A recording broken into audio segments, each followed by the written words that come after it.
and I didn't even know Jake Paul was fighting. So he's saying all this shit. I was in Italy. I didn't even know the guy was fighting. When Jake Paul lost to Fury, I haven't really paid attention to Jake Paul. I have love for Jake too. I don't know what to fight. There's a lot of things that Dana and I agree on. There have been personal attacks, which he started. I will point that out. Calling my fights fake, hiring coaches for Ben Askren, bringing in the steroid accusation. Jake Paul just unleashed a bombshell after Dana White absolutely obliterated him with a brutal reality check right in front of the cameras. Let's not sugarcoat it. Jake's been busy building his reputation as the king of cringe.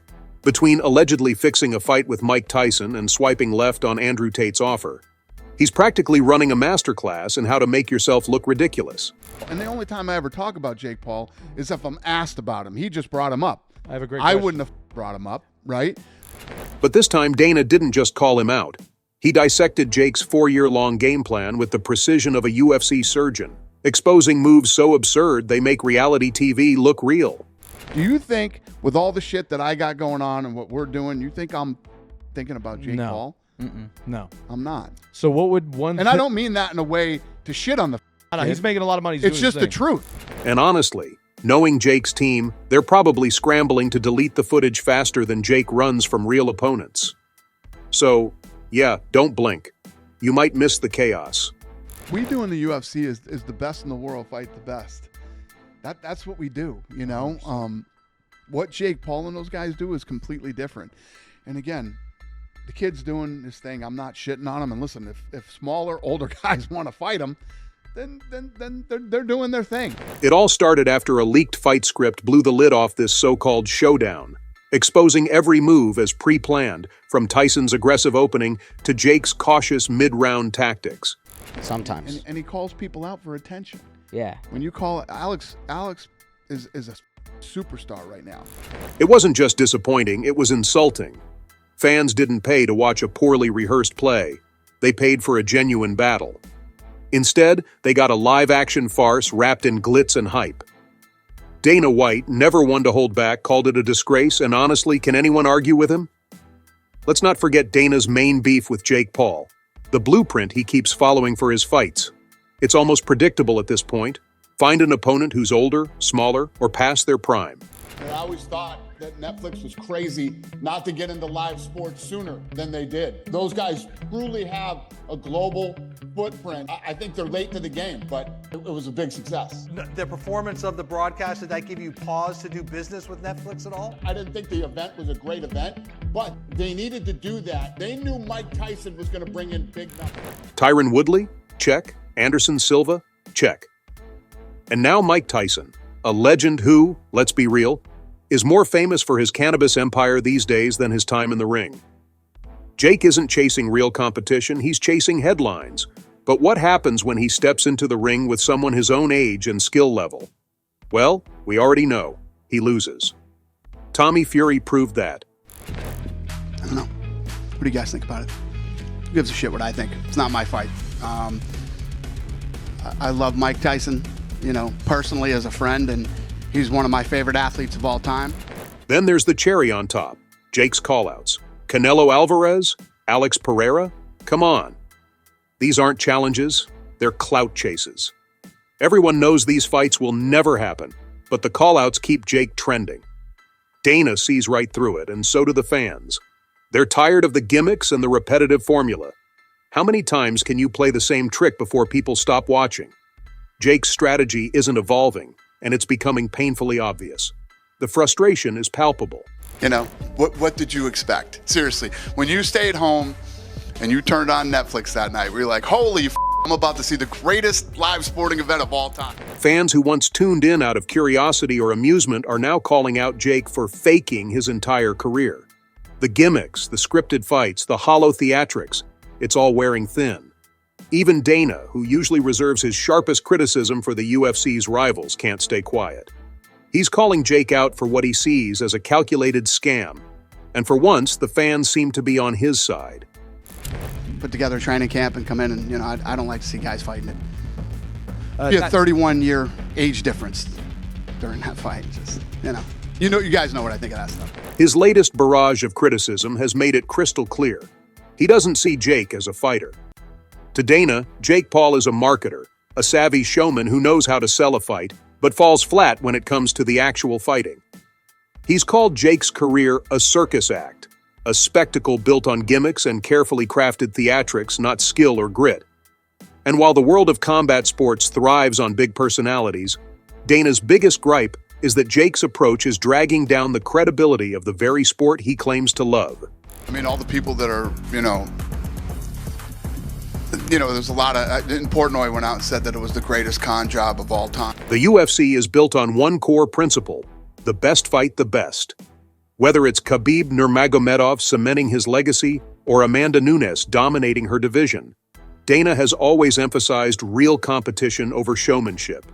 This is where Jake Paul's entertainment-first strategy sticks out like a sore thumb. Dana openly contrasts the UFC's ethos with Jake's tactics, pointing out that Jake's matchmaking is more about headlines than challenges. His opponents, like Tyron Woodley and Anderson Silva, were once great but were far removed from their prime by the time they faced Jake. Dana sees this as a blatant strategy to pad Jake's record while avoiding legitimate risks. And then there's the reality TV comparison. An older guy who's smaller than you. Great. What could he? It's the same blueprint. So what could he do where he could get in the same room with you? It's the same blueprint. Well, I don't think the fight. UFC makes that much money if someone fights Jake Paul. I'm asking Dana White. Yeah, what like it's Jake- just So he's like, not fighting Alex. Dana didn't mince words when he called Jake's career a scripted drama designed to go viral. The leaked script for Jake's fight against Mike Tyson only reinforced this point. Every move, from Tyson's signature bob and weave to Jake's dramatic fifth-round comeback, was pre-planned. This wasn't a fight. It was a poorly executed play, complete with stage directions. For Dana, it was the ultimate insult to a sport built on raw competition and genuine effort. What we do in the UFC is the best in the world fight the best. That's what we do, What Jake Paul and those guys do is completely different. And again, the kid's doing his thing. I'm not shitting on him. And listen, if smaller, older guys want to fight him, then they're doing their thing. The Tyson fight was a disaster on multiple levels. For starters, the fight script leaked on social media days before the event, laying bare every pre-rehearsed move. Fans who tuned in expecting a clash of eras, a 57-year-old legend versus the self-proclaimed problem child, were left shaking their heads. Instead of a genuine battle, they got a spectacle that would have made pro wrestling blush. Tyson, who hasn't fought competitively in years, still managed to expose Jake's lack of skill, landing key moments that highlighted just how outclassed Jake was. Even with his age and physical limitations, Tyson's dominance was undeniable. Where his head's at in life in terms of what he wants to do. Okay, but you didn't answer the question. Do you have any interest in it? I don't know. I mean, Andrew's messaged me over the past few days, and the backlash wasn't limited to fans. Dana White, already critical of Jake's career, doubled down. He slammed the Tyson fight as a stain on boxing's already fragile reputation. Dana's frustration wasn't just about the fight, it was about what it represented. To him, Jake Paul's antics are a symptom of a larger problem: the erosion of authenticity in combat sports. When fights are reduced to viral moments and scripted drama, the hard work and sacrifice of real fighters are overshadowed. And he's not his own boss. And two, he won't do it. He knows better. The Tyson fight wasn't Jake's first controversy, but it was a turning point. It showed just how far he's willing to go to stay in the spotlight, even if it means sacrificing the trust of his audience. For Dana, it was proof that Jake isn't interested in being a fighter. He's interested in being a brand. And while that might work for a while, it's not a sustainable strategy in a sport that demands respect, skill, and authenticity. I'm less talk now. Let's just f***ing go. Yo, but for a fact, me and Jake will travel to Romania. We will make this happen. We'll do it wherever you want, whatever conditions you want. 2 brothers, 1 cage. As the fallout from the Tyson fight continues, one thing is clear. Jake Paul's approach to boxing is under more scrutiny than ever. The leaked script, the social media outrage, and Dana White's scathing critique have painted a picture of a career that's more style than substance. Whether Jake can adapt and prove himself as a legitimate fighter remains to be seen. But for now, the shadow of the Tyson fight looms large. And in the world of combat sports, shadows like that aren't easily shaken. And this recent news of Alex Pereira versus Jake Paul also sounds like a fever dream concocted for social media clicks. And Dana White made it clear why this matchup is pure fantasy. Pereira would kill him. Pereira would kill Jake Paul. Pereira. Who? Alex. Pereira. Oh my God, exactly. It'd be murder. You think That's that what I fight would told happen? Jake Well, yesterday. Murder. What else I was saying about Dana too is like the But boxing. how's that fight possibly going to happen? I That's just wonder not going to happen. The commission would even let that fight happen. Alex Pereira isn't just another fighter. He's one of the most dangerous men in combat sports. With a kickboxing record of 33-7 and a deadly reputation as the only man to knock out Israel Adesanya, Pereira has proven himself on the world stage time and again. Dana didn't mince words. If Jake ever stepped into a ring, MMA or boxing with Pereira, it would be murder. His exact words, not mine. Boxing. He's He'd talking kick about his boxing. head to another planet. It would be. We talked about this. Jake calls people out that he knows that aren't going to fight him, bro. Yeah, Sometimes. and he calls people out for attention. Yeah. When you call Alex is a superstar right now.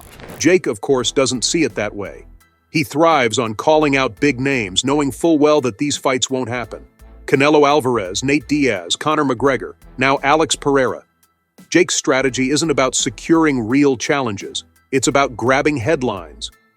Alex, fresh off his UFC 291 win over Jan Blachowicz on July 29, 2023, is at the peak of his stardom. You think Alex Pereira is bigger than Jake Paul in the world today? Yeah. Interesting. Naturally, Jake saw an opportunity. But calling out Pereira, a fighter whose striking ability is leagues ahead of most boxers, let alone Jake, only underscores how calculated and hollow these challenges are. Let's be real. Jake's career was built on cherry-picking opponents who either lack the experience, physicality, or both to pose a serious threat. Tyron Woodley, Anderson Silva, Mike Tyson, each one was a calculated choice to inflate his resume without risking real damage. You know, there's a lot of Portnoy went out and said that it was the greatest con job of all time, and I mean, if you didn't think that that's the way the fight, I don't know what people expect. Alex Pereira, though, he's an entirely different breed. Pereira isn't just skilled, he's terrifying. This is a man who lands punches like sledgehammers and dismantles opponents with precision. The absurdity of Jake even suggesting such a fight is almost laughable. It's like an amateur chess player challenging Magnus Carlsen and expecting to win. Dana's disdain for Jake's antics didn't stop there. He pointed out that when it comes to pay-per-view numbers, Pereira's draw power crushes Jake's. And he wasn't just making a vague statement. Dana specifically referenced Jake's recent fight with Nate Diaz on August 5, 2023, which reportedly underperformed in pay-per-view sales. Meanwhile, Pereira's fights consistently generate massive attention, particularly among hardcore fight fans. To Dana, this isn't even a comparison. It's a reminder of how far Jake has fallen in terms of relevance. You know what? I'm trying so hard to not start internet beefs. I'm really trying not to. You could say Jake and Logan, man. Bro, Don't worry about it. No, I can't lie. Bro, I'm going through life. I'm trying to live peaceful now. I've got Fed agents in my house. Matrix is after me. I'm just trying to live peaceful. Jake's playbook is clear. Manipulate the media, create drama, and keep the spotlight on himself. It's worked well so far, but the cracks are starting to show. Fans and insiders are beginning to see through the exaggerated marketing tactics. His callouts are increasingly viewed as stunts rather than serious challenges, and his claims about UFC involvement are met with skepticism. Even Dana, who's no stranger to feuds and theatrics, seems exasperated by Jake's antics. He's called them desperate attempts to stay relevant in a world that's quickly moving on. Dana's response to all this? A classic mic drop. "I don't think about Jake Paul," he said repeatedly, driving home the point that Jake's attempts to bait him into a larger feud are falling flat. But beneath that dismissal is a sharp rebuke of everything Jake represents. A fighter more interested in headlines than hard work. A marketer masquerading as an athlete. Dana doesn't just see Jake as a nuisance, he sees him as a symptom of a larger problem in combat sports. The rise of spectacle over substance.